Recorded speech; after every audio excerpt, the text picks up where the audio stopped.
Hello everyone, welcome back to History 2001, Launching America. In our last video, we discussed the War of 1812 and the changes the American nation faced in the years after this conflict, during the so-called Era of Good Feelings. In this video, we will discuss Jacksonian America and how Americans of all classes responded to the rapid and seemingly unprecedented technological and social changes their country was experiencing from the 1820s through the 1840s. We will begin by discussing Andrew Jackson. Andrew Jackson has been identified by many historians as the archetypical American of the 1820s through the 1840s. Jackson was a product of the time in which he lived, but he in turn shaped his contemporary world through his words and actions, both good and bad. He truly was what one historian called the symbol for an age. Indeed, American politicians of the Jacksonian era, Jackson, Henry Clay, William Henry Harrison, and James K. Polk, were symbols of the period, and they represented the values of everyday Americans. In order to understand Jacksonian America, we have to consider the period's political leaders, as they represented a cross-section of American society, at least of white American society. We will start with Andrew Jackson. Andrew Jackson was born in 1767 in the Waxhaws, a part of the Appalachian Mountains sitting astride the borders of present-day Carolinas and Tennessee. These days, Tennessee claims Jackson as its own, because he lived most of his adult life within the volunteer state's borders. Like most of the white people living in the Appalachians, Jackson's ethnic heritage was Scotch-Irish. Specifically, Jackson's ancestors were Scots who colonized Northern Ireland, Ulster, before they ultimately sailed to the U.S. in the mid-1700s. Jackson never knew his father, who died in a logging accident about a month before he was born. Without a male breadwinner, Jackson's family was very poor, almost destitute, and young Jackson received a very minimal formal education as a result. During the Revolutionary War, Andrew Jackson served as a courier for the local Patriot militia, being that he was only 13 years old in 1780 when the fighting in South Carolina intensified, as you will remember from our previous discussions of the Revolutionary War. Jackson and his neighbors hated the British and the Loyalists, and were motivated to become patriots as a result of the massacre of Patriot POWs after the Battle of the Waxhaws, which we also discussed in a previous video. The British invaded the region and even quartered in young Jackson's cabin. A British officer ordered Andrew to polish his boots. Young Jackson haughtily refused, so the British officer slashed him across the forehead with his sword, leaving a scar that Jackson would carry with him for the rest of his life. After the war, Jackson, who had an impatient and combative personality, struggled to keep a job. He worked in a variety of professions, but finally took up the study of law. Being on poor terms with his family, Jackson moved to Nashville, now in Tennessee. In Nashville, he met and married Rachel Donaldson, who had been divorced. Andrew and Rachel had a marriage ceremony and even lived together before her divorce was finalized, creating legal troubles and scandal for the young couple, although frontiersmen were less bothered by this relationship than people on the settled East Coast. After his marriage, Jackson would work as a land speculator, claiming parcels of land and selling them using his legal knowledge. Jackson became fairly wealthy and bought a plantation and slaves at the Hermitage in Gallatin, Tennessee. In some ways, Jackson was considered a better slave master than other contemporary slaveholders, as he allowed his enslaved people a greater deal of personal autonomy and provided them with better quarters, food, and even parcels of money. In other ways, Jackson was a far worse master than his contemporaries, as he put profit first and incentivized overseers to whip slaves who did not work hard enough. Jackson also served as a congressman for Tennessee after it became a state in 1796. Because of his poor upbringing and his controversial marriage, as well as his ethnic background, Jackson was a man preoccupied with his sense of honor. If he felt his or his wife's reputation had been slighted by an adversary, he would challenge the offender to a duel. It is said that Jackson fought over 100 duels in his lifetime, although he killed only one man during these fights. Jackson himself was wounded multiple times, however, and carried bullets in his body, which caused him great pain and sickness in his later years. Dueling was technically illegal in most of the United States, and killing a man in a duel could further damage one's reputation, as seen by Aaron Burr's killing of Alexander Hamilton in a duel in 1804. To Jackson, however, dueling seemed the best way to secure his honor, in spite of the risks. When the U.S. declared war against Great Britain in 1812, Jackson enthusiastically went to war, gathering over 2,500 Tennessee militiamen to fight on behalf of the U.S. I will not go into too much detail about Jackson's role in the War of 1812, because we discussed it in a previous video. I will say that Jackson welcomed war with Great Britain because he wanted the United States to expand westward. At this point in his life, Jackson was a Jeffersonian Democratic Republican who believed that the nation's future prosperity should be secured through land acquisition, even if it came at the expense of Native Americans or other European powers, namely Spain. As congressman, Jackson had advocated for white settlers' land interests over those of Native Americans, and he had financially supported the disgraced Aaron Burr's attempted filibustering of Texas in 1805, then controlled by the Spanish. Jackson, like many other Democratic Republicans, recognized the War of 1812 presented the ideal opportunity to expand the United States' territorial holdings. After the War of 1812, Jackson saw additional military service during the First Seminole War, a conflict which began during the War of 1812 in 1814, but it really did not end until 1819 with the U.S. purchase of Florida. Florida was, at the time, part of Spain's empire. A Native American group called the Seminole people, consisting of exiles and refugees from a variety of tribes, as well as escaped slaves, lived on the border between the U.S. and Spanish territory.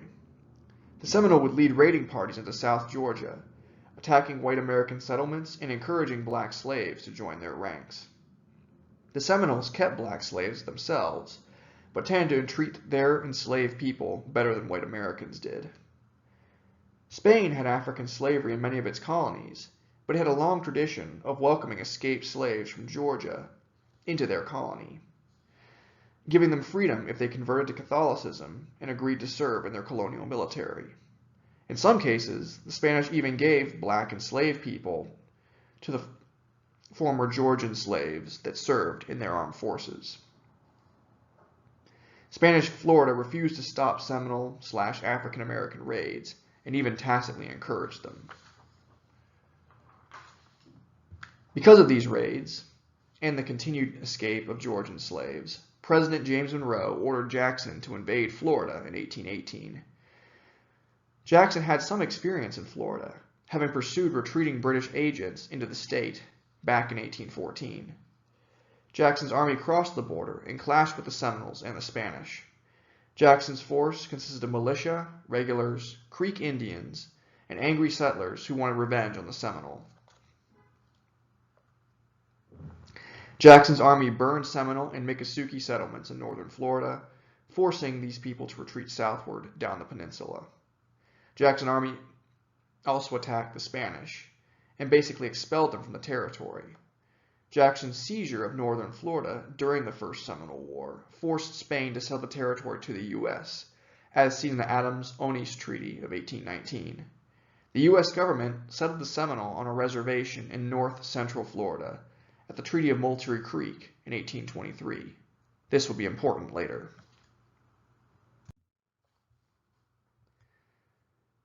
Jackson's service in the War of 1812 and in the First Seminole War made him a national hero. Americans who liked Jackson hoped he would run for president, while his enemies worried that he might use his military fame to become a dictator. As we discussed previously, the Panic of 1819 and the banks and the Monroe administration's responsibility for this economic crisis convinced Jackson to return to politics. Jackson briefly served as a senator for Tennessee, but he ran for president in 1824. Jackson was still a part of the Democratic Republican Party, the only political party that the country had at the time. Within the Democratic Republican Party, there were several wings. One candidate, John Quincy Adams, Monroe's Secretary of State, and son of former President John Adams, represented the interests of the rapidly industrializing northern states, and of all the candidates, was closest to the values of the now defunct Federalist Party.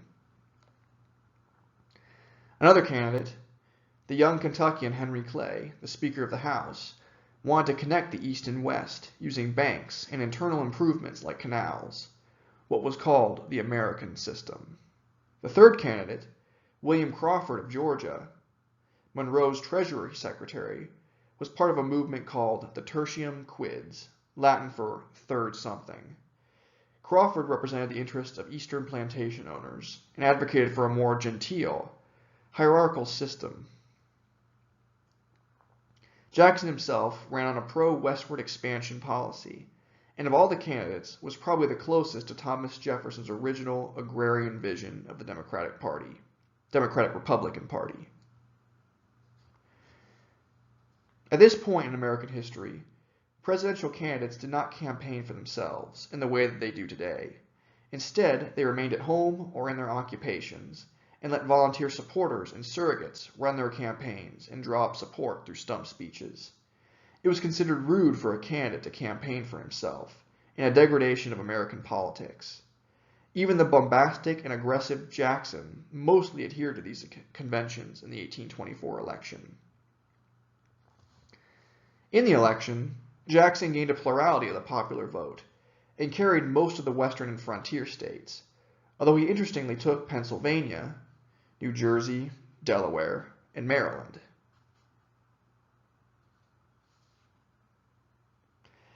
Crawford did fairly well in the coastal southeast, taking his home state of Georgia as well as the large state of Virginia. Adams won New England and New York. Clay took his home state of Kentucky, but also Ohio and Missouri. Because Jackson had failed to win the majority in the popular vote, Adams and Clay made a deal with each other. Clay agreed to award his Electoral College delegates to Adams, giving Adams enough delegates to win the election. In exchange, Adams made Clay his Secretary of State. Adams and Clay both mistrusted Jackson. They worried that he was a populist demagogue who would undermine the American political system and change the United States from a constitutional republic into a direct democracy. Jackson resented losing the election, calling the agreement between Clay and Adams the corrupt bargain. The corrupt bargain between Adams and Clay only strengthened Jackson's political convictions and would inspire him to run again for the presidency in 1828. As president, Adams continued many of James Monroe's policies, but he also brought in elements of Clay's American system, calling for increased investment in internal improvements and the military. Adams also de-emphasized the United States' westward expansion, instead believing that the nation should focus on connecting its cities and hinterlands before it tried to expand further. Adams still wanted to see the nation expand westward, and he wanted Native Americans to either assimilate to Anglo-American culture or give up their land, although his Indian policy was less aggressive than that of Jackson. Southerners also worried that Adams of Massachusetts was secretly an abolitionist. Adams was anti-slavery, but his abolitionist leanings would not be confirmed until after his presidency, during his career as a congressman. Adams believed that the increased government spending that the American system required should be paid for with additional tariffs, which angered many of his political allies and all of the mercantile voters of New England, his base.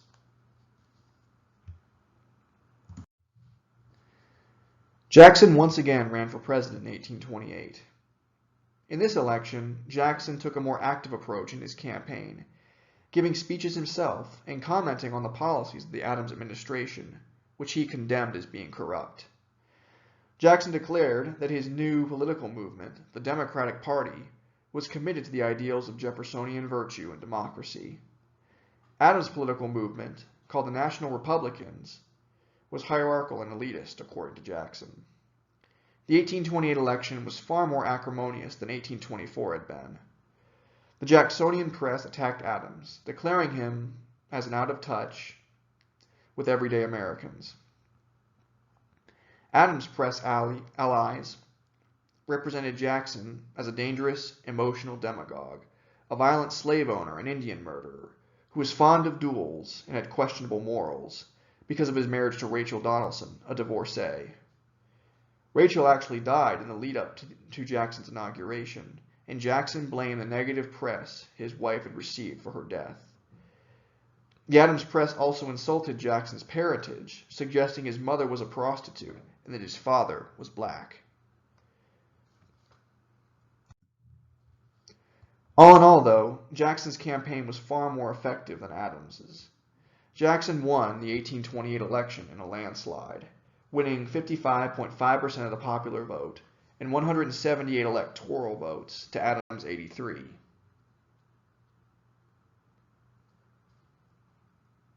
Jackson's modern campaign style, which included stump speeches before potential voters, helped him win the presidency. But Adams' alienation of his allies, including John C. Calhoun, his vice president, also helped Jackson win.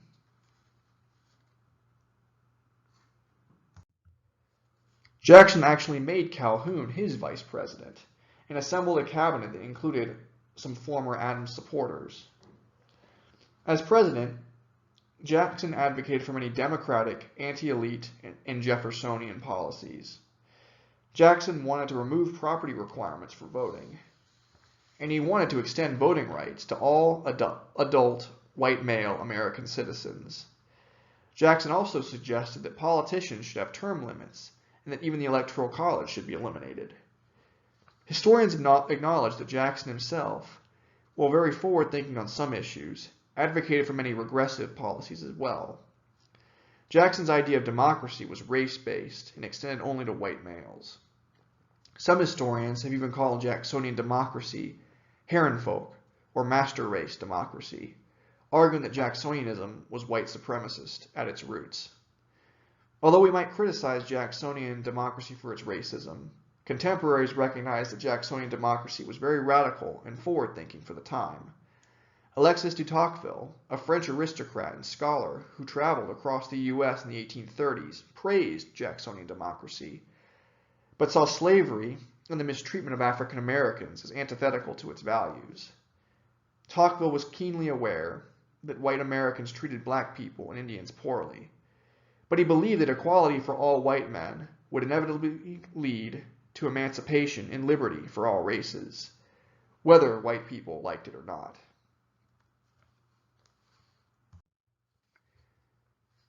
Andrew Jackson was the first U.S. president to come from a lower-class frontier background. All previous presidents, Washington, Jefferson, Madison, Monroe, and the two Adamses, had come from either Virginia or Massachusetts, and they had been at least middle class, if not wealthy. Jackson was born into poverty, but became wealthy through his land speculation and the labor of his slaves.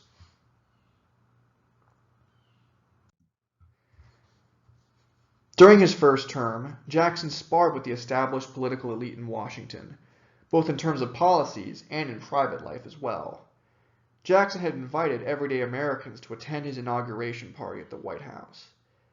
The guests made a mess of the presidential mansion and had made a ruckus, angering career-long politicians. The women of Jackson's cabinet, led by Florida Calhoun, hated Margaret Peggy O'Neill Eaton, the wife of Jackson's Secretary of War, John Eaton. Peggy Eaton was a very attractive young woman, both by the standards of the day and our modern sensibilities, and she frequently violated the gender norms of the period that elite white women were expected to follow. Peggy Eaton loved to sing and play piano and dance, and reveled in the attention of men, besides her husband. The wives, or petticoats, of the cabinet naturally turned on Eaton and spread rumors that Peggy was of low moral character. Jackson, who was still grieving for his deceased wife, saw the similarities between Peggy's situation and how his deceased wife Rachel had been treated, so he naturally sided with Ms. Eaton against Florida Calhoun and the other cabinet wives. The Eaton affair, as this squabble came to be known, would rip Jackson's cabinet apart and prevent him from completing very much of his agenda during his first term.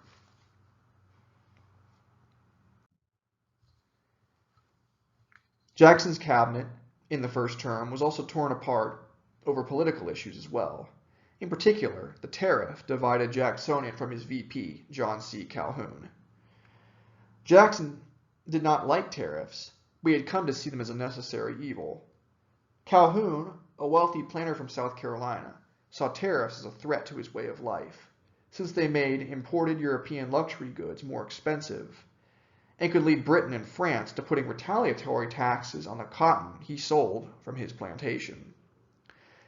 Jackson revised his predecessor's 1828 Tariff of Abominations, making it weaker and more favorable to Calhoun, but his efforts were not enough to mollify the angry South Carolinians. The South Carolinian government passed legislation declaring that they could nullify federal laws like tariffs in 1832. Jackson saw the nullification crisis over the tariff as a threat to the American Union, so he dispatched the U.S. Navy to block Charleston Harbor and prepared to invade South Carolina should it try to secede from the Union. In the end, Henry Clay, Jackson's former enemy, helped to negotiate a compromise tariff that satisfied Calhoun and the South Carolinians, preventing civil war, at least temporarily. Events like the nullification crisis and personal squabbles like the Eaton affair got in the way of Jackson's first-term agenda and actually led to him dismissing his entire cabinet.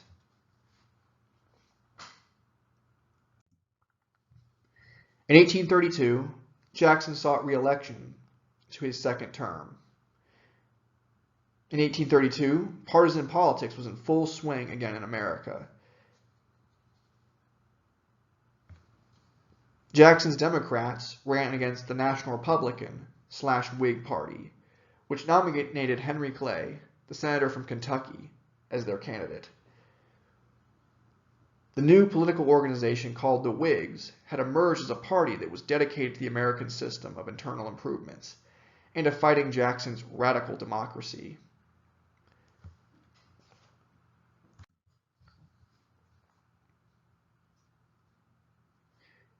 The National Republicans/Whigs were also pro-bank, while Jackson increased his attacks on banking in his re-election campaign, declaring banks made the rich richer and the powerful more powerful.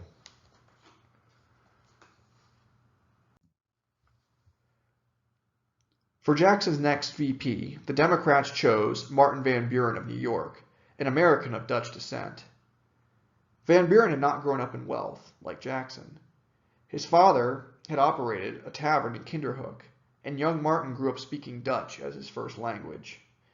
Although they both came from modest backgrounds, Van Buren and Jackson were very different men. Jackson was stalwart in his principles to the point of being inflexible. Van Buren, however, liked to make compromises and deals. He was a skilled politician called the Little Magician by his contemporaries. Even their appearances were different. Jackson was tall and thin, had a military bearing, and coarse white hair, which gave him a physically imposing, almost prophetic visage. Van Buren, in contrast, was short, stout, and bald, and had a very unassuming appearance. Jackson was also aggressively pro-slavery, while Van Buren had some anti-slavery leanings. In many ways, Jackson and Van Buren were opposites. Their differences, however, were what made Jackson and Van Buren such a good team. Both men wanted to grow the power and prestige of the Democratic Party. Van Buren sacrificed his political career in the short term, giving up his governorship of New York in 1829 so he could serve as Jackson's Secretary of State. Van Buren also encouraged Jackson to dismiss his entire cabinet, even himself, after the Eaton affair. For his sacrifices, Van Buren was the natural choice for VP during Jackson's second term. During his second term, Jackson made his war on the National Bank his first priority. Jackson blamed the Bank of the United States, BUS, for the Panic of 1819, and he wanted to dissolve it in favor of smaller state banks that would be operated by Democrats. The fight against the bank was difficult, however. Nicholas Biddle, director of the BUS, was not going to go down without a fight, and requested the BUS's charter be renewed in 1832. Congress renewed the charter, but Jackson vetoed it. Although the bank war had technically begun during his first term, Jackson continued the fight during his second term. Many of the nation's most brilliant political minds, like Daniel Webster of Massachusetts, attacked Jackson's veto as an abuse of power and extolled the utilities of a national bank. The closing of the national bank and the depositing of its funds into smaller financial institutions called pet banks caused an economic boom in 1834 and 1835 and allowed Jackson to pay off the national debt during his second term.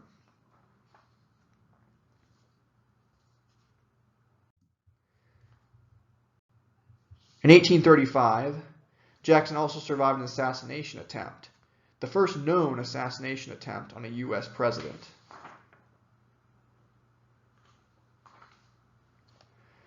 The would-be assassin, Richard Lawrence, was an unemployed house painter from England who had been unable to take advantage of the ongoing economic boom and blamed Jackson for his financial struggles. Lawrence also had a series of mental problems, and he believed he was English King Richard III reincarnated, leading him to be institutionalized rather than imprisoned for his assassination attempt. During his second term, Jackson continued his policy of the removal of Native Americans from their homelands east of the Mississippi River. During his first term, Jackson had signed the Indian Removal Act of 1830, first passed by Congress. The Indian Removal Act allowed the states to forcibly deport Native American nations from within their borders. Many of these tribes, including the Chickasaw, Cherokee, Creek, Choctaw, and Seminole, had made agreements with the U.S. government, which had made them basically independent nations within the United States, with their own laws and customs. Some of these tribes lived much like white Americans, operating plantations and even owning black slaves. Others, like the Seminole, previously discussed, have rejected Euro-American lifeways. Now I want to provide some background on Indian removal, or the forced relocation of Native Americans from their ancestral lands in the eastern U.S. To west of the Mississippi River. We would consider this kind of forced relocation of people from their ancestral lands and homes to be a form of ethnic cleansing. Ethnic cleansing takes place when certain ethnic groups are removed from their homes and forced to live somewhere else. That way another ethnic group can occupy the lands they once lived on. Although terms like ethnic cleansing can be a bit controversial, and I'll explain why later in this slide. The Native American tribes living in the Southeast generally did not permit unrestricted white settlement in their territory. They did allow some white people to live in their nations, but they had to join the tribe, submit to tribal laws, and they had to be there at the invitation of the tribal government and tribal people. For example, white people like Sam Worcester of Georgia were invited into the Cherokee Nation territory at the behest of the Cherokee Nation. White squatters, however, settling in Native American lands would not be so welcome. And this causes a problem or friction between state governments and these Native American nations. The state governments want this land for white settlement for a variety of reasons. In what is now Mississippi, they want Native American lands for the expansion of plantation agriculture and the slave labor that comes with it. In Georgia, for example, northern Georgia is much more mountainous. Plantation agriculture is not as profitable of a thing there, we think that gold may have been a factor. White settlers had found gold in northern Georgia in the late 1820s, and they may have wanted to settle there and have the gold for themselves, even though this gold is in Cherokee territory. And the states had been petitioning the federal government to extinguish Native American land titles within their states for many years, since about 1802, actually. But in 1830, Andrew Jackson, as president, will sign the Indian Removal Act. And this will take away Native Americans' land rights in the East in exchange for reservations in what is now Oklahoma.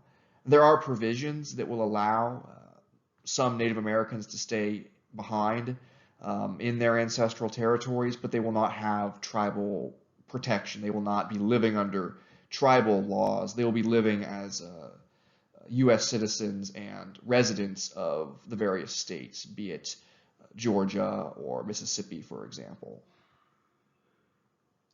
And most Native Americans, because of differences between their cultures and white American cultures, they found that deal to be unacceptable. Also, they experienced a lot of violence and racism from white people, and so the prospect of living without tribal protection would not have been appealing to the Native Americans living in the eastern U.S., especially in places like the Southeast. I should add, though, that the Native Americans of the Southeast, even though they had their own indigenous traditions, they had adopted many elements of white American or Euro-American lifeways, particularly plantation agriculture and enslavement of African peoples. So even though there are some differences between these Native American cultures and white American cultures, there's also some big similarities as well, which in many ways makes it all the worse that white Americans in these states wanted to force Native Americans off of their land. And in all, about 60,000 Native Americans are going to be removed from the East by the Indian Removal Act over the course of about 10 years or so. They come from about 18 different tribes or nations. Some Native American tribes will go more quickly, like the Choctaw, for example, that will leave in 1831 and 1832. Other tribes will fight using American legal systems. Most notably are the Cherokee, who will use the U.S. Supreme Court to try to stay in their homes in Georgia. They'll be able to stay until about 1838, so a little bit longer than some other tribes, but ultimately they will not be successful. Still others, like the Sacs and the Foxes of the Midwest, up here, they will resist the United States and white settlers militarily, and there will be a brief military conflict called the Black Hawk War, in which the Sac and the Fox will fight against white settlers. It's actually in the Black Hawk War that a young Abraham Lincoln has his brief taste of military service. Lincoln served in the Illinois militia. The most notable military resistance by Native Americans to the Indian Removal Act is the Second Seminole War, fought by the Seminole people from 1835 to 1842 down in Florida. White Americans wanted to remove the Seminole from Florida, one, so they could occupy the Seminole lands and spread plantation agriculture to those parts of Florida. Also, the Seminole often allowed African American escaped slaves to live amongst them, and so the Seminole presence in Florida often enticed slaves to escape from their plantations in places like Georgia and Alabama and parts of Florida that had been settled by white people. And also in the past, the Seminole had gone on raids on white plantations and white settlements in the past, and a lot of white settlers worried that the Seminole might do that as well. So the Seminole are a military threat in addition to being you might say, a economic impediment. They're occupying and living on lands that white people want for themselves. And the policy of forced Indian removal will intensify during Jackson's second term. In his second term, he doesn't have to worry about being reelected. Indian removal was very controversial, not only to Native Americans, but to many white Americans as well. And it will also continue during the presidency of Martin Van Buren. In fact, the most famous removal of Native Americans, the Cherokee Trail of Tears, takes place in 1838, not during the presidency of Jackson, but during the presidency of Van Buren. By the way, the actual migrations of Native Americans are often referred to as Trails of Tears in general, but the Cherokee Trail of Tears is probably the most famous. And as I mentioned before, some Native Americans will remain in the East, but they will not be living on tribal lands, and they will not have tribal protection either.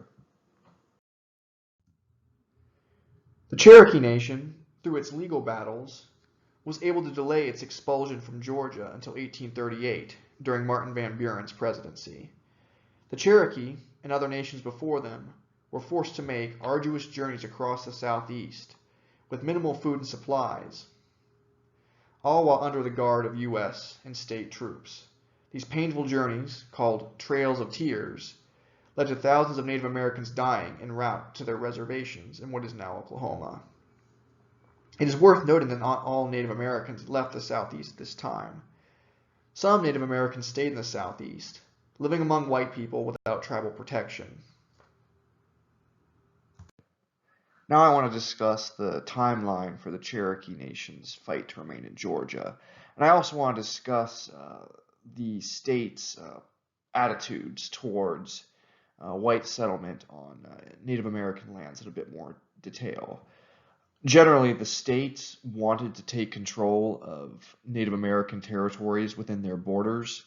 They had been pressuring the government to extinguish Native American land titles within their borders for about 30 years before 1830. At the same time, though, these states realized that if white settlers were moving into Native American territories and violence broke out between the white settlers and the Native Americans who were legally residing there, there could be problems and the federal government could come in, and that would complicate things for the states that wanted to take these lands and take control of them. It's for reasons like that that the state of Georgia will pass certain laws preventing white settlers from settling in Native American territory, in Cherokee territory, without a license from the state of Georgia.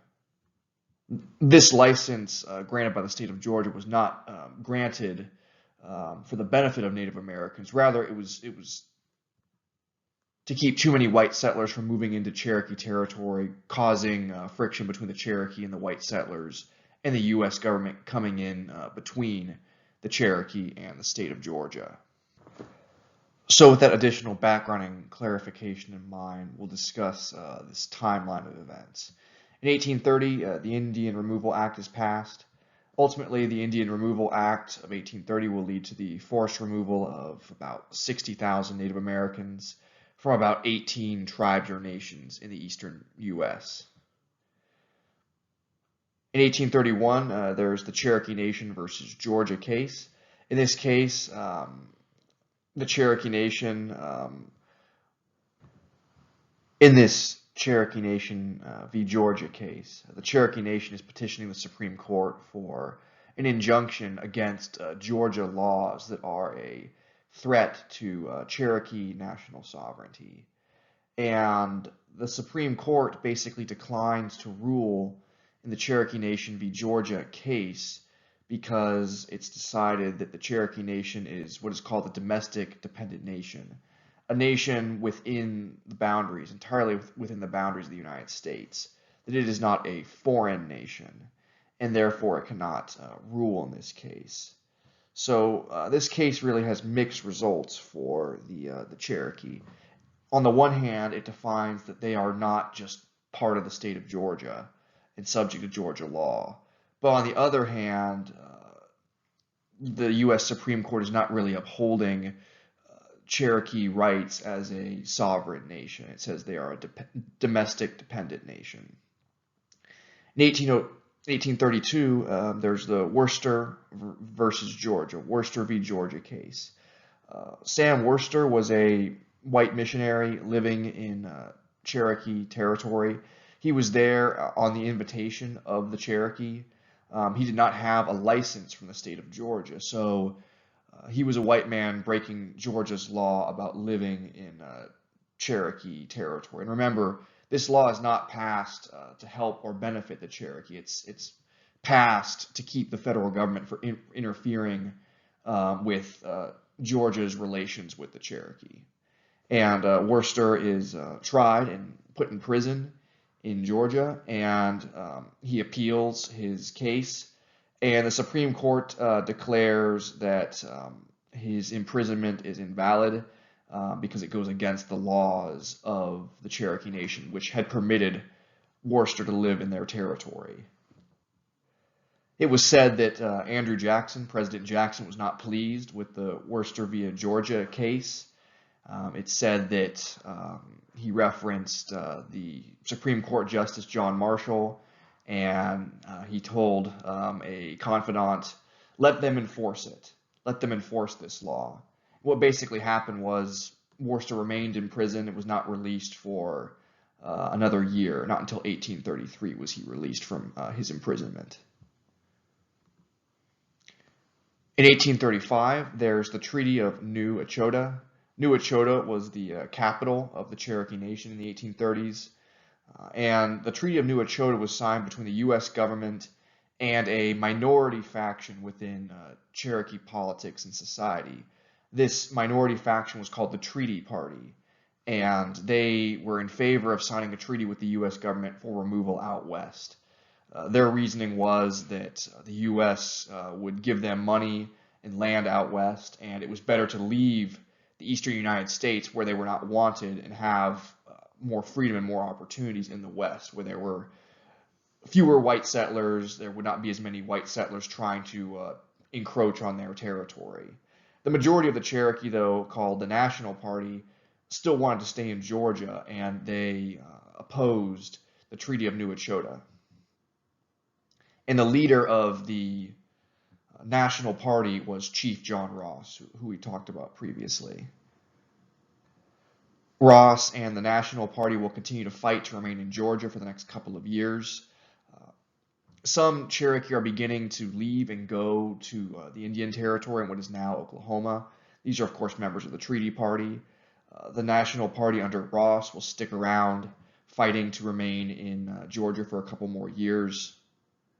But in the winter of 1838, the U.S. government under President Martin Van Buren finally steps in and sends the U.S. military under Winfield Scott, along with state troops, to remove the Cherokee by force. And that takes place in the winter of 1838. And at this point, between 13,000 and 16,000 Cherokee and about 1,500 or so African slaves are removed from the Cherokee territory in Georgia. Remember, many of the Cherokee had adopted Euro-American life ways. They owned plantations. In the region, they owned slaves, and they took their enslaved people with them. And it's estimated that about 4,000 people, 4,000 Cherokee, and then an unknown number of African slaves will die on the way to the Indian Territory. This is a journey that's being undertaken in the winter. It was an unusually cold winter. There was lots of ice and snow. Also, they dealt with starvation, not enough supplies being given to them, issued to them, exposure from the cold. Attacks were made on the Cherokee parties by whites as they moved westward. And this event has been called the Trail of Tears, or in the Cherokee language, it's called the Trail Where They Cried. And about 1,000 Cherokee will remain in the southeast. These were Cherokee people that were living on private land, not tribal land. Cherokee living on private land were allowed to remain where they were living. Those that were on tribal land were forced to leave. and a small number also had evaded or escaped U.S. troops that were trying to capture them. So if you go to northern Georgia or southwestern North Carolina, you still will meet Cherokee people living there, but they're not living there in Cherokee tribal territory. And zooming back out to consider Indian removal as a whole, Native Americans were removed from the southeast for a variety of reasons, and really from the eastern United States for a variety of reasons. Things like racist ideas about Native Americans, that they could not survive in white American society, that their culture was inferior, that it was going to die out. This is called the myth of the vanishing Indian. This was a very popular idea in the early 1800s, that basically Native Americans would be destroyed if they were not forced to move west to go to the reservations. That's one idea that many people had. Other white people wanted Native American lands. Some of them wanted this land for the expansion of plantation agriculture and slavery. I think this is probably more a factor in the removal of Native Americans in the Mississippi River Valley, like the Choctaw and the Chickasaw. With the Cherokee, they're in northern Georgia, northern Alabama, southern North Carolina, southern Tennessee. This region is not as fit for plantation agriculture. I think gold was probably a bigger factor. There had been gold found in the late 1820s in northern Georgia, and I think white settlers, particularly in Georgia, wanted to find gold in Cherokee territory. So in some cases, slavery is a factor. In other cases, in the case of the Cherokee especially, I think gold was a reason as well. In the case of the Seminole tribe in Florida, the desire to extend plantation agriculture and slavery into Florida is a factor, but also another factor is African American slaves often escaped and fled to Seminole territory. So it's not only about expanding plantation agriculture and slavery, it's about recovering escaped slaves as well.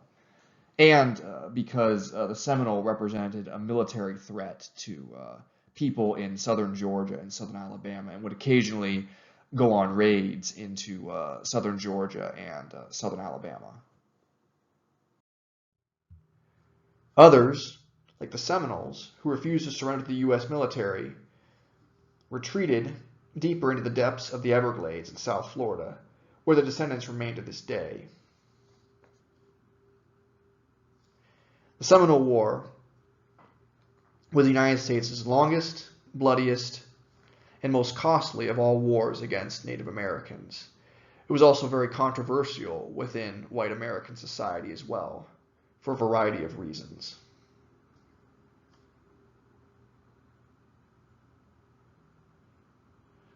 Jackson and his political allies were harshly criticized for their support of Indian removal, not only by Native Americans, but by white Americans in both the Whig and even Democratic parties. The white critics argued that the removals were illegal, violating treaties that the U.S. had previously made with Native American tribes, or they argued that the removals were immoral because they caused too much death and suffering.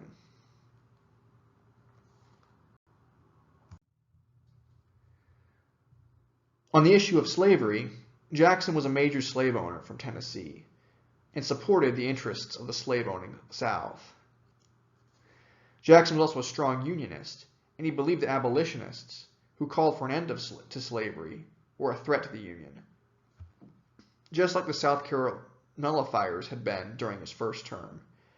Jackson believed that he was a Unionist first and a slavery advocate second. The South was becoming aggressively more pro-slavery, though.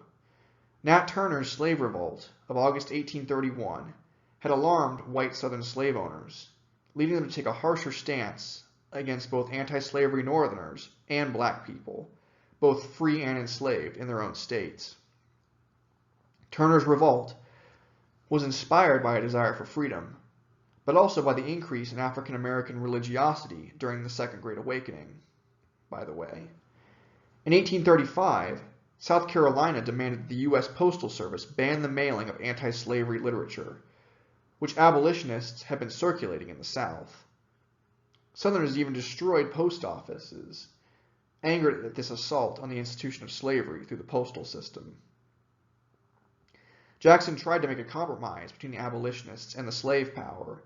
He refused to ban abolitionist literature from the government mail system, but he did allow Southern postmasters to confiscate any abolitionist tracts they found.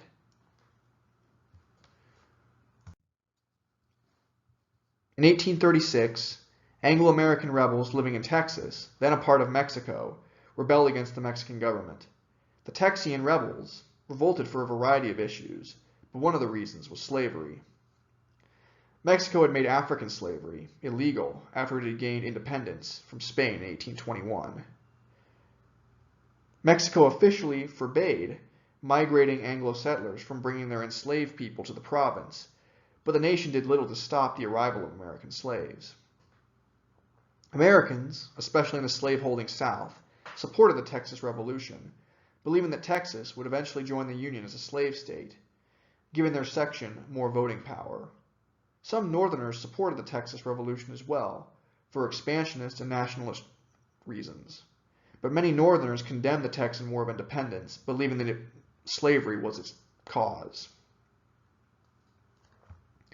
Jackson was sympathetic to the Texians, but he waited until after the 1836 election had ended to recognize the Lone Star Republic's independence.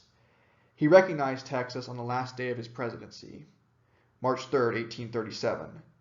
Jackson did not want to risk losing the support of Northern Democrats in the 1836 election.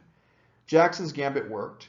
Martin Van Buren, the Democratic candidate, Jackson's former VP, won the presidency, beating a crowded field of Whig candidates. On the whole, Jackson was a pro-slavery man who sympathized with the slave policies of the Southern states, even if he did not always like how they advocated for the institution of slavery. Jackson also detested abolitionists. Above all, though, Jackson was a nationalist and a unionist, believing that anyone, pro-slavery or abolitionists, who threatened the Union should be stopped. Ironically, Jackson's attempts to prevent civil war in the 1830s over issues related to slavery, i.e. the nullification crisis, would help to make a war between the northern free states and the southern slave states far more likely in the future. In the end, Andrew Jackson was the archetypical American and symbol for the culture, politics, and values of the early American Republic. Coming from humble beginnings on the frontier, Jackson gained wealth and fame through his military service, land speculation, and slave labor, reaching the U.S. presidency, the highest political office in the land. His life on the frontier, his military service, and his experience as a slave owner impacted his beliefs as a person. In response, Jackson helped to create a new American political faction, the Democratic Party, which represented the values of white frontier Americans like himself.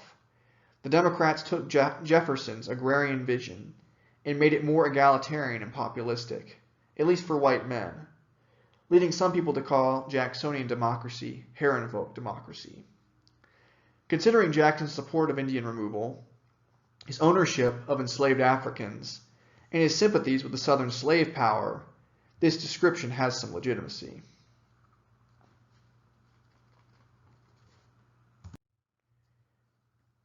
Andrew Jackson never could have become president if he had not struck a nerve with everyday Americans.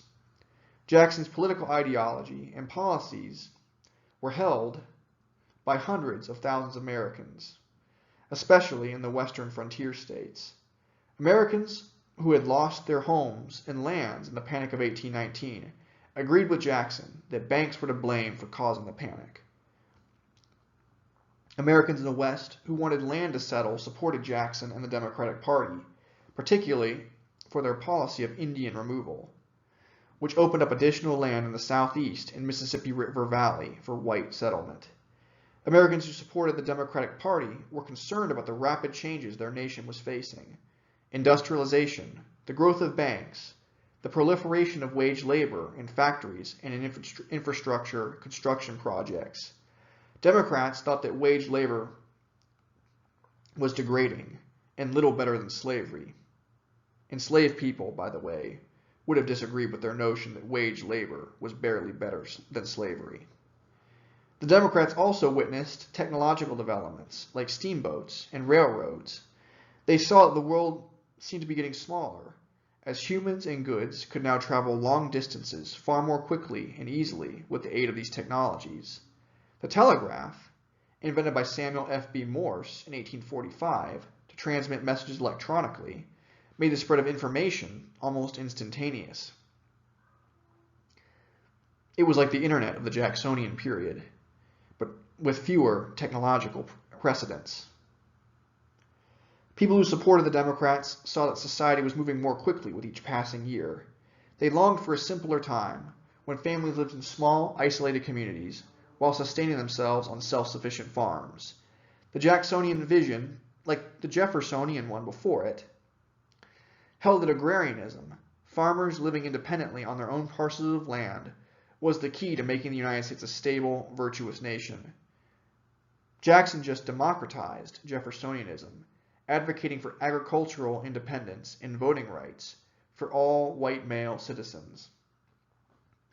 Northern and Southern Jacksonian Democrats remained divided over the issue of slavery. Andrew Jackson and his political ideology also provoked a major backlash amongst his opponents. Jackson's opponents, who founded the Whig Party, recognized the same problems the American nation was facing from the 1810s to the 1840s, but they proposed solutions that were diametrically opposed to those advocated by Jackson and the Democrats. The Whigs, in contrast to the Democrats, believed that bigger banks, more intensive internal improvements, and increased spending on government institutions like the military were the key to making the United States stronger and more stable. According to the Whigs, everyday Americans could experience wealth and prosperity through hard work, trade, and interconnectedness in the increasingly capitalistic American market economy.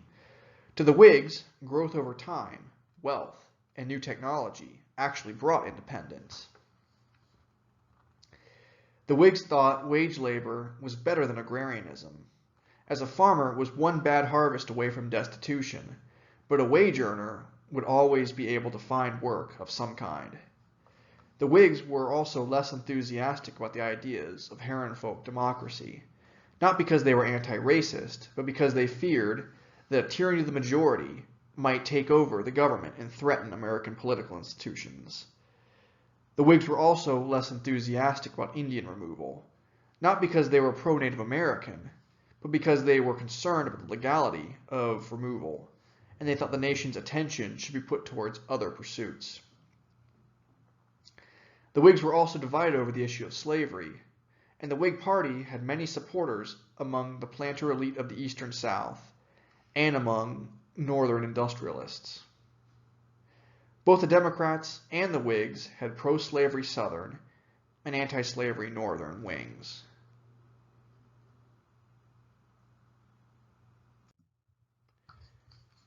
In the election of 1836, an anti-slavery Democrat, Martin Van Buren, triumphed over the fledgling and divided Whig Party.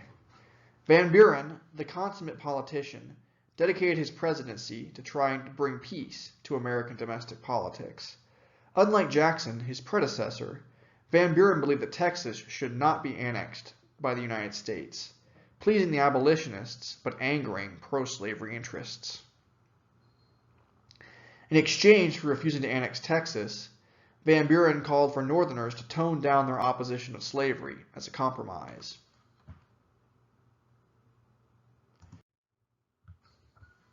Van Buren also dealt with a contentious situation on the U.S.'s northern border as well. In 1837, a Canadian independence movement, led by William Lyon Mackenzie, began to flourish in British Canada.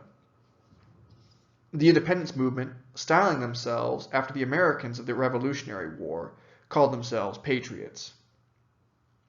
The Canadian Patriots began to recruit Americans in upstate New York and the Great Lakes region to join their independence movement.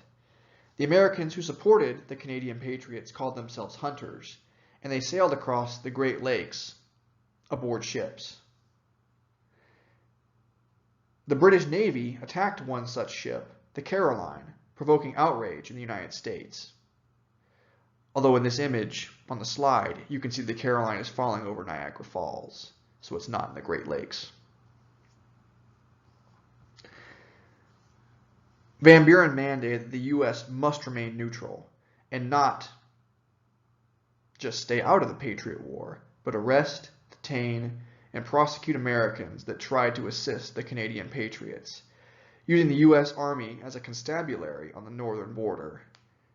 Van Buren's plan kept the U.S. from going to war again with Great Britain, as it had done during the War of 1812, and the Patriot Rebellion of 1837 through 1838 failed. Van Buren's diplomacy helped the U.S. avoid a war, but it angered Northern Democrats, who wanted to annex Canada into the United States, just as Southern Democrats hoped to annex Texas.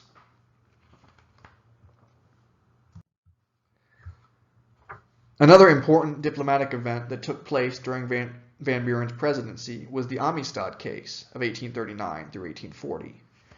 The Amistad was a Spanish slave ship that had illegally transferred slaves from Africa in violation of both U.S. and British anti-slave trade laws, although not the laws of Spain. The slaves aboard the Amistad had taken control of the vessel, and being unable to sail back to Africa, arrived in the United States. The Van Buren administration, not wanting to anger the Spanish government or pro-slavery politicians, supported returning the escaped slaves to Spain. The slaves were defended by John Quincy Adams, a congressman from Massachusetts and a former U.S. president, as well as by abolitionists. In the end, the slaves were freed by the U.S. Supreme Court, since they had been illegally transported to the Americas. The Amistad ex-slaves were allowed to return home to Africa in 1841. The biggest issue that Van Buren faced during his presidency was the economic depression of 1837. A variety of factors, both inside and outside the United States, caused this economic downturn, but Andrew Jackson and the Democrats' anti-bank policies exacerbated the depression in the U.S. The depression continued for 5 years and damaged the reputation of both Van Buren and the Democratic Party. The Whigs attacked Van Buren for his failure to mitigate the effects of the 1837 depression, and even many Democrats refused to help the president because they wanted him to annex Texas, something he had refused to do.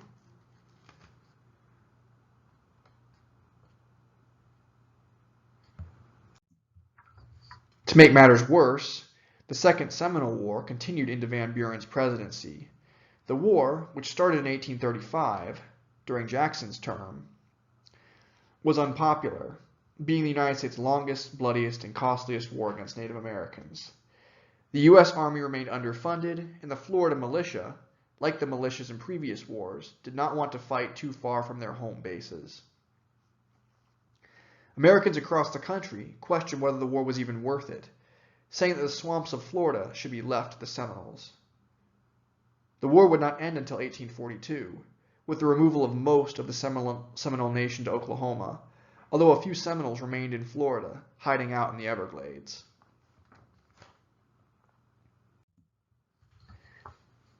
In 1840, Van Buren ran for re-election, but this time he lost his run for the presidency.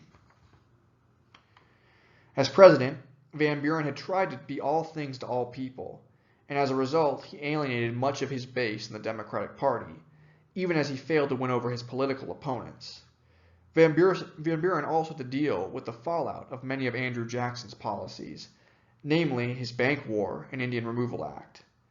The Bank War contributed to the 1837 panic, and the Second Seminole War was caused, at least in part, by Jackson's Indian removal policies. In addition, the Whig Party was far more politically organized in the 1840 election. Once again, the Whigs nominated William Henry Harrison, But this time they took a cue from Andrew Jackson and ran a more intensive campaign.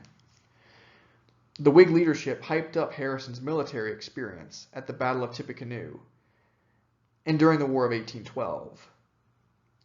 They also tried to portray Harrison as a man of the people who sipped hard cider on the porch of his cabin in Ohio, where he lived at the time. The Whigs were keenly aware that public opinion about alcohol was changing in the late 1830s and early 1840s. Religious middle-class Americans, who had been a part of the Second Great Awakening and who tended to live in urban centers in the North, were beginning to turn against alcohol consumption, seeing drunkenness as a sin and an impediment that kept the working class people from being disciplined and advancing themselves economically.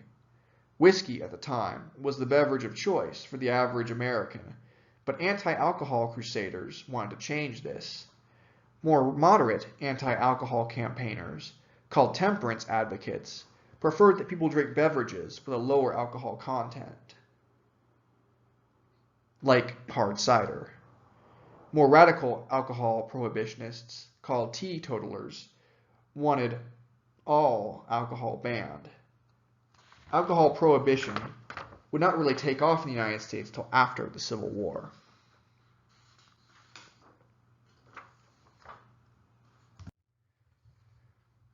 There was also considerable overlap between the religious temperance activists and other reform movements, like the abolitionists and the feminists. Many of these movements had overlapping goals, and they sought to achieve them through similar means, including religion, education, and political activism. Former slaves like Frederick Douglass, William Wells Brown, Sojourner Truth, and white abolitionists like William Lloyd Garrison, the Tappan Brothers, and the Grimke Sisters, along with feminists like Lucretia Mott, Elizabeth Cady Stanton, and Susan B. Anthony, all took part in these reform movements. They often had a variety of overlapping, but sometimes diverging goals. In general, the aforementioned social reformers and their followers tended to vote Whig, if they voted for a major political party at all. Some reformers, like Garrison, by the way, found both the Whig and the Democratic parties to be too pro-slavery, and they supported anti-slavery parties like the Liberty Party. Nonetheless, the image of Harrison sipping cider on his cabin porch resonated with temperance-minded Whigs who hated strong liquor, but also with rural people who liked alcohol and usually voted Democrat. The Whigs also chose John Tyler of Virginia, whose politics were more like that of Democrats than they were of the Whigs, to balance Harrison's Whig policies. Tyler had only joined the Whigs because he thought that Andrew Jackson had abused his power as president. The Whigs also attacked Van Buren as an old, out-of-touch city slicker who did not care about the needs of Americans on the frontier.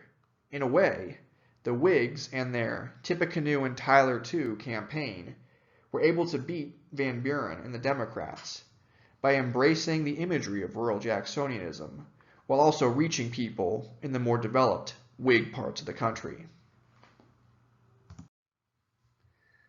By the way, I should add that the Second Great Awakening, while also inspiring new social reform movements, also helped to inspire new religious sects as well. Out of the Second Great Awakening came millenarian groups, like the Millerites, led by William Miller, who believed that the world would end sometime between 1843 and 1844. The term millenarianism references the Christian theological belief in the millennium, which holds that Jesus Christ will return and to end the world after a period of time called the millennium comes to an end, or before the millennium comes to an end. It's confusing. Most Christians think that it is impossible to know the exact time that the world will end, but Miller and his followers believed they had calculated the true date of the apocalypse. When Miller's prophecy about the end of the world did not come true, the movement collapsed. One religious movement that came out of the Second Great Awakening but stood the test of time was the Mormon movement. Joseph Smith, the founder of Mormonism, had attended Second Great Awakening revivals in upstate New York, and he believed that God had given him messages and testaments to be added to the Christian Bible. The Mormons gained members to their religion in the 1830s and 1840s, and they were persecuted, particularly for Smith's belief in polygamy, a divisive issue in the 19th century, just as it is a divisive issue today. Smith, who was killed by an angry mob in 1844, led a movement to move the Mormon people out of New York, across the Midwest, and eventually to Utah in 1847, which was then a part of Mexico. Obviously, Smith did not live to see his religion be moved to Utah. By the way, the region of Utah was still a part of Mexico, but the U.S. military by 1847 effectively controlled that part of Mexico. Mormonism was based on the principles of the Second Great Awakening, but it was also influenced by the emerging ideals of manifest destiny and American exceptionalism. Mormons in the 19th century believed the United States was uniquely good and divinely blessed by God. And this idea remains popular with Mormons today.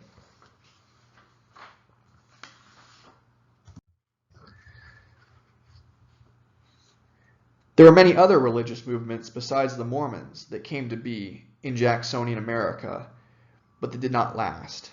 One such movement was the Oneida community, led by John Noyes, who encouraged communal living and the sharing of all things, even sexual relationships.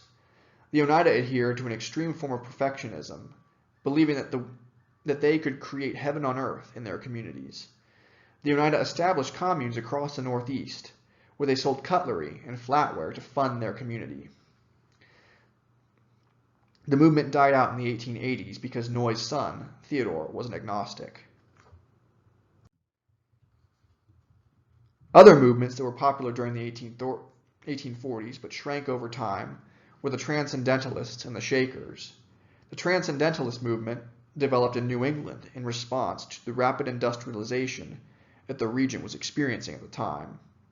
The Transcendentalists, including authors like Henry David Thoreau, Ralph Waldo Emerson, Nathaniel Hawthorne, and Robert W. Longfellow, rebelled against the strictures of traditional Christianity and taught their followers that they could best experience God, not by attending church, but by communing with nature.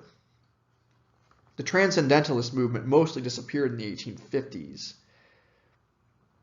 being absorbed into the Unitarian Church. The Transcendentalists were divided over the issue of celibacy, leading many to leave the movement. The Shakers were an offshoot of the Quakers, and they actually started in the 1780s, but they grew in both influence and numbers in the Jacksonian era. The Shakers preached many Jacksonian values, including egalitarianism, although they believed in extending equal rights to women and men of all races. The Shakers performed line dances during their religious services, in which the congregants danced together as equals, although men and women did dance separately, not because women were inferior, but because they believed that members should abstain from sex, and dancing could be a temptation. The Shakers sold very simple but sturdy furniture called Shaker style to fund their communities. The Shakers decreased in number after the Civil War. Charles Dickens, the British author, toured the U.S. in the 1840s and visited a Shaker community in upstate New York. Dickens admired the community for its egalitarianism and economic enterprise, but he joked that its women were so homely that it was no wonder their community practiced celibacy. Now, back to the 1840 election. William Henry Harrison left his cabin in Ohio and went to Washington, D.C. for his inauguration in March of 1841.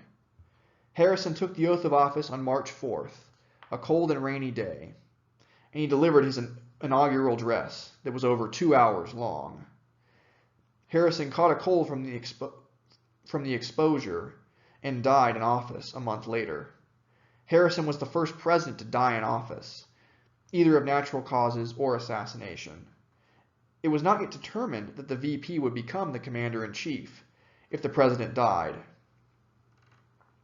To make matters worse, the Whig Party leadership, primarily Daniel Webster and Henry Clay, did not want John Tyler to be president because he was not strong in his Whig principles, particularly the American system. Tyler, antagonizing the Whigs, extolled the values of states' rights in his inaugural address. Consequently, John Tyler found himself attacked by both the Whigs and the Democrats. Tyler joked that he was a president without a party. Because of his lack of political allies, most of Tyler's domestic policies failed, but he was fairly successful on the foreign policy front.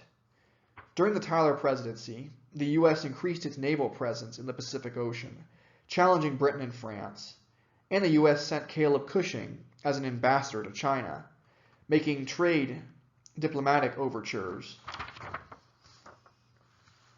to the Middle Kingdom, as seen during the 1844 Treaty of Wanghia, even as the old European empires forced their trade militarily on the Chinese. Taylor also improved relations with Great Britain in the Webster-Ashburton Treaty of 1842, even as he flexed U.S. naval might in the Pacific, particularly around the Hawaiian Islands, then controlled by Britain.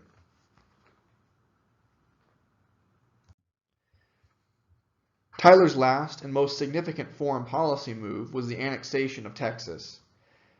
Tyler tried to annex the Lone Star Republic, something that expansionists and Southern Democrats, along with most white Texans, actually supported. The American electorate, as a whole, was also coming around to the idea of Texan annexation. The problem was, the Whigs were generally against Texan annexation, even the ones who supported slavery. Tyler worried that if the U.S. did not annex Texas, then Britain might try to take control of the Lone Star Republic. Tyler would not sign the Texan annexation bill until his last month of office in February of 1845.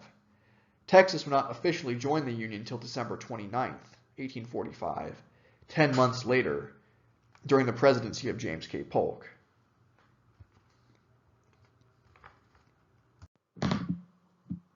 Now I want to talk about the U.S. presidential election of 1844, and I argue that it's one of the most important and impactful presidential elections in American history.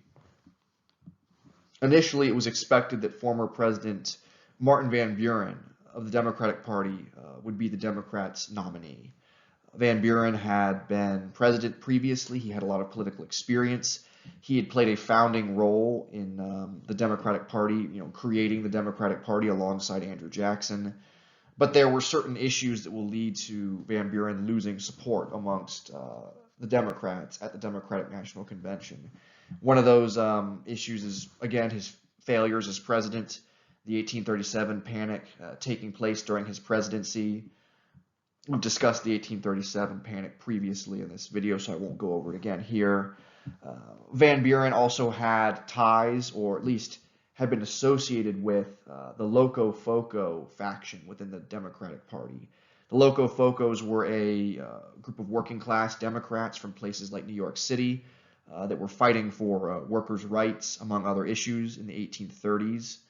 And they were seen as being too radical because of how they rioted and protested for workers' rights. And associating Van Buren with the Locofocos made him seem radical to a lot of more moderate Democrat voters. Perhaps the biggest issue, though, was Martin Van Buren's present stance on the annexation of Texas. Van Buren was against the annexation of Texas. He worried that it would lead to a war with Mexico. Mexico still did not recognize the Lone Star Republic's independence, and they would certainly not support the United States annexing Texas either. Additionally, Van Buren did not want to bring more slave territory into the Union. As Van Buren got older, he became more aggressively anti-slavery, which is something we can certainly commend Van Buren for, but it was not a politically expedient thing for his political career in 1844. and it will lead to the Democrats choosing James K. Polk of Tennessee as their nominee, as their candidate for president. And James K. Polk was a protege of Andrew Jackson. He was called the Young Hickory because Andrew Jackson was called the Old Hickory. He was a slave owner from Tennessee, just like Andrew Jackson. And he was relatively unknown politically. He had a political career, but he was not as well known as other Democrats like Van Buren. He was what was called a dark horse candidate for the Democratic Party. And James K. Polk's, basically his campaign promises were expansionist and neo-Jacksonian. He wanted to expand the territorial holdings of the U.S. He promised the reannexation of Texas and the reoccupation of Oregon. Reannexation is a reference to the Louisiana Purchase. Polk claimed that Texas had been bought by the United States during the Louisiana Purchase of 1803. This is a very dubious claim at best. And then reoccupation of the Oregon country is a reference to territory that is now the state of Washington and the state of Oregon, and some territory to the east, as well as territory that's now part of the Canadian province of British Columbia. Polk was claiming that this territory in the Pacific Northwest, encompassing both now U.S. and Canadian territory, that it belonged to the United States. And Polk's supporters, they called for 54-40 or fight. 54-40 is a reference to the southern boundary of Alaska.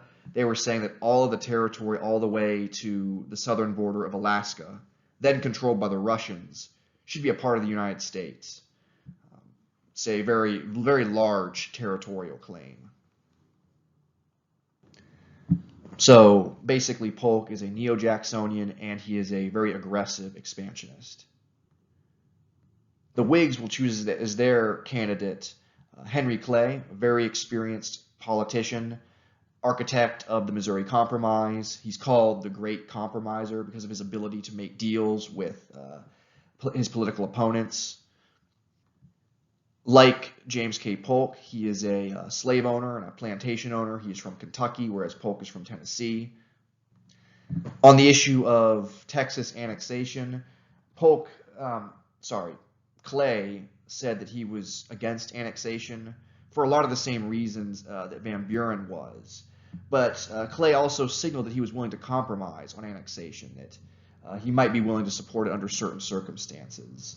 Once again, highlighting that he is the great compromiser, and he's willing to compromise in order to further his political career and do what he thinks is best for the American people. There's also the anti-slavery Liberty Party, which will choose James G. Birney of Michigan as their candidate. And the Liberty Party, true to its name, is for liberty. It's against slavery. And we think that the Liberty Party basically siphoned votes away from the Whig Party in the North, particularly in New York. New York was a very close election. Polk very narrowly won the state by only a few thousand votes. And if those votes had gone to, of the Liberty Party had gone to Clay instead of Birney and the Liberty Party, then Clay would have won New York, and he would have then won the election in the Electoral College. He still would have lost the popular vote, but he would have won in the Electoral College. And it's very possible that if Clay had become president, the United States would have developed very differently. Texas most likely still would have been annexed into the United States because the Texas annexation bill is signed by John Tyler, one of his final acts as president before he leaves the presidency. It's possible that Clay would have sought a peaceful solution with Mexico over the Texas annexation. It's also possible that Clay might have not pursued annexation of territory in the Pacific Northwest. He might not have tried to bring the Oregon country into the USA. It's hard to say because obviously Clay does not become president. He never becomes president. Also, the Liberty Party voters, a lot of people will condemn them for voting very idealistically for an anti-slavery candidate when they could have voted for Henry Clay of the Whigs. People argue that even though Clay was a slave owner and the Whig Party was not an anti-slavery party, if you're an anti-slavery voter, it would have been a lot more strategic and pragmatic to have voted for Clay instead of Bernie of the Liberty Party, who had no chance of winning. That may be true, but that also assumes the benefit of hindsight. Liberty Party voters had no way of knowing that Polk was going to win the election. They were trying to vote with their hearts, and I don't think we should judge people for doing what they think is right, even if it's not the most politically expedient for their cause. And as I said, the Whig Party is not truly the anti-slavery party. You might at best say that the Whig Party is a little bit less pro-slavery than the Democratic Party, at least at this point in the 1840s. President James K. Polk's political agenda was very similar to that of his mentor, Andrew Jackson. As a Jacksonian, Polk wanted to expand the United States' territorial holdings to make room for more white settlement. Polk, who promised he would only serve as president for one term, would make territorial expansion his main priority during his brief presidency. Polk recognized a border disagreement between the United States and British Canada in the Pacific Northwest, then called the Oregon Country. The U.S. claimed that the northern boundary in the region was the 54th northern parallel, well into the modern-day province of British Columbia. The British claimed that Canada's southern boundary in the region should be affixed at the 42nd parallel, the current, or contemporary, northern border of Mexico. The British proposal was unacceptable to Americans, as it left the U.S. without any real access to the Pacific coast. The U.S. and the British eventually reached a deal, dividing the Oregon Country at the 49th parallel, the present U.S.-Canadian border. By 1846, Polk negotiated a satisfactory agreement with the U.S. and Britain, if anything, one that was slightly more favorable to the U.S.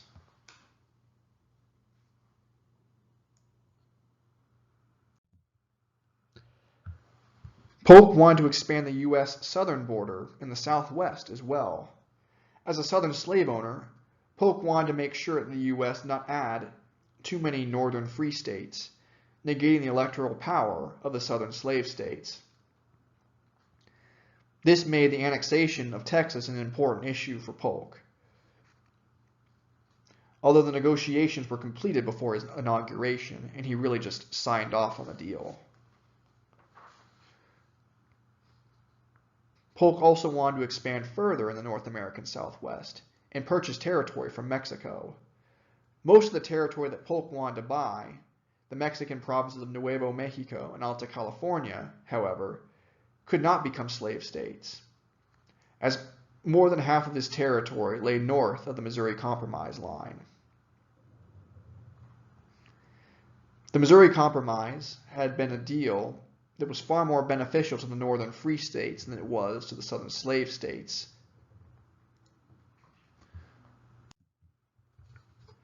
While Polk was a slave owner, and more closely allied with the pro-slavery wing of the Democratic Party, he was a nationalist and an expansionist first. Polk was trying to fulfill the 1840s Anglo-American notion of manifest destiny. Manifest destiny, a term advanced by John O'Sullivan in 1845, mandated that the United States was providentially destined to be the dominant power in North America, ruling the continent from coast to coast. Any power that got in the way of U.S. hegemony, be it Britain, Mexico, or Native Americans, was to be defeated and overcome. Mexico rebutted Polk's land purchase overtures, seeing the American proposition as an insult to its national sovereignty. The United States and Mexico also disagreed on the southern boundary of Texas, whether it lie on the Nueces River or on the Rio Grande, the current Texan-Mexican border. The United States cited the Treaty of Velasco, signed by Mexican Generalissimo Antonio Lopez de Santa Anna, as proof that the Rio Grande was the border. This border would have given Texas and the U.S. a large portion of several other Mexican provinces, some of which already had a significant Anglo-American population, some of which did not. Mexico refused to recognize Texas's independence, much less its annexation by the U.S., although it made that if Texas was free, its southern boundary must be the same as the old Mexican province of Tejas, which was at the Nueces River, and made Texas a much smaller state. Preparing for hostilities over the Texan border, Polk ordered the U.S. Army, under command of General Zachary Taylor, first to deploy north of the disputed zone, and then to cross the Nueces and enter the contested region. Polk hoped that Mexico would respond by attacking Taylor's forces in the disputed zone, starting a war. Polk got his wish on April 25, 1846, when the Mexican cavalry attacked a detachment of U.S. dragoons. Remember, dragoons is a term for cavalrymen. This attack gave Polk the casus belli he needed to declare war had come by the acts of Mexico herself, and that Mexico had shed blood on American soil. Congress voted to declare war on May 13th. The Democrats generally supported the war, and even many Whigs did as well, although there were some exceptions, like John Quincy Adams, a Whig who thought that Mexican territorial acquisition would lead to more slave states, and Abraham Lincoln, a freshman Whig congressman from Illinois, who initially opposed the war as well. Lincoln argued that Polk had fraudulently provoked armed conflict with Mexico. In August, David Wilmot, an anti-slavery Democratic congressman from Pennsylvania, introduced the Wilmot Proviso, which passed in the House. The Wilmot Proviso declared that any territory the U.S. would take from Mexico during the war would only be permitted to enter the Union as a free state, regardless of whether it fell north or south of the old Missouri Compromise line at the 30th parallel. Wilmot's ambitious anti-slavery bill did not pass in the Senate, and it likely would have been vetoed by President Polk if it did. I will not go into detail here about how the U.S.-Mexican War was fought in this video. I have another video where I go into more detail about how the war was fought and who participated in it, for those who are interested. I will say, though, that the U.S.-Mexican War of May 1846 to February 1848 was a massive victory for the United States. The Treaty of Guadalupe Hidalgo, which ended the war, gave the U.S. control of the North American Southwest, the land that would become California, Arizona, Nevada, Utah, New Mexico, as well as parts of Texas and Colorado, among other states.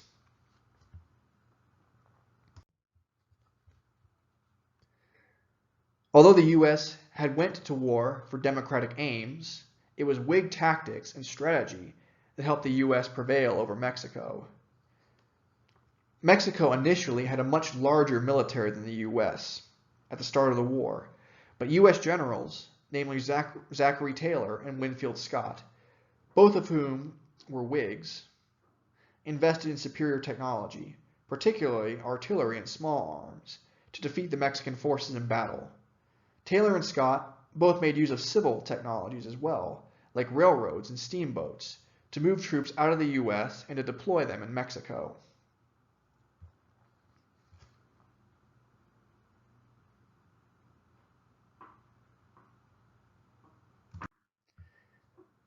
Taylor and Scott both made use of a new generation of officers who had been trained at the U.S. Military Academy of West Point as well. The Whigs supported military academies, but the Jackson Democrats did not, believing such institutions to be expensive and elitist. Some Democrats even proposed closing West Point, although this never actually happened.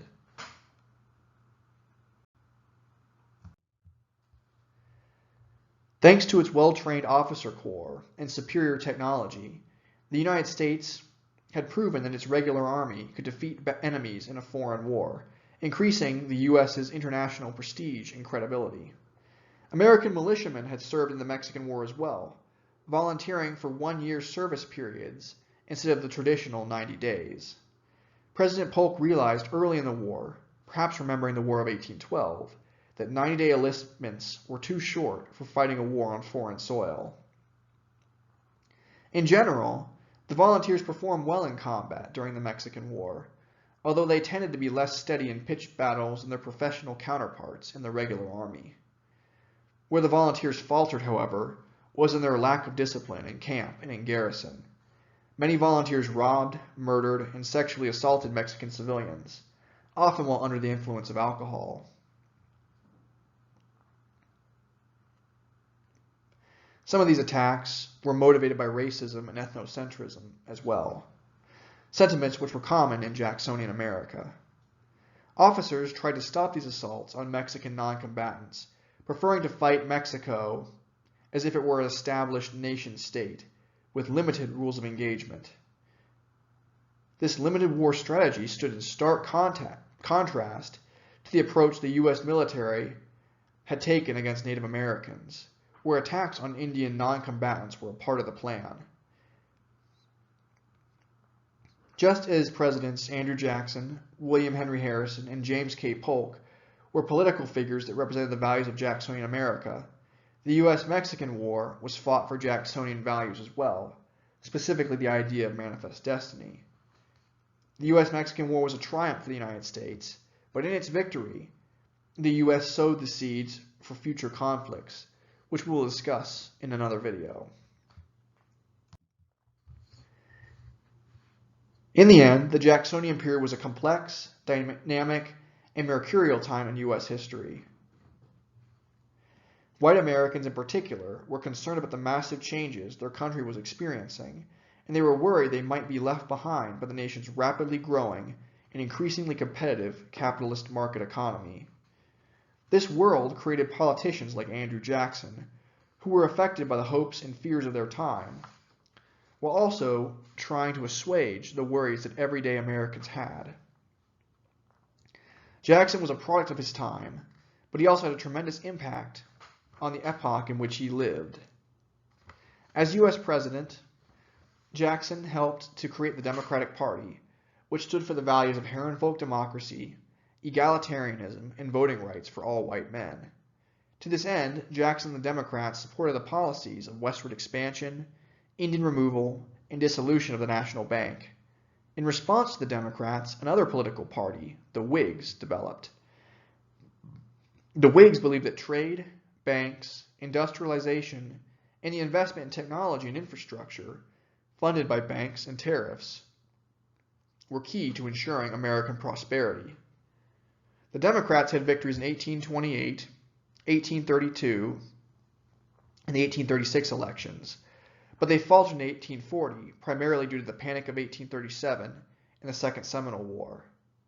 Democratic Party's policies were partially to blame for both of these issues. The Whigs got their candidate, William Henry Harrison, a Whig who looked and sounded and acted like a Jacksonian, elected in the 1840 election.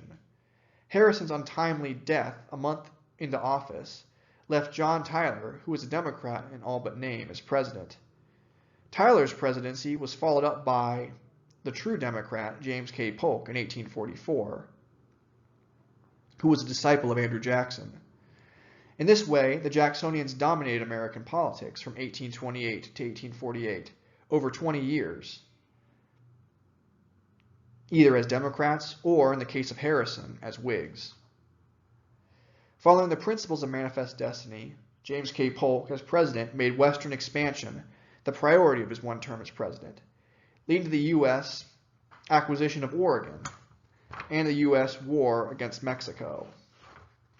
The U.S. victorious over Mexico gained the North American Southwest, but unwittingly set itself up for future conflicts over its new territorial acquisitions, which will be the subject of a future video.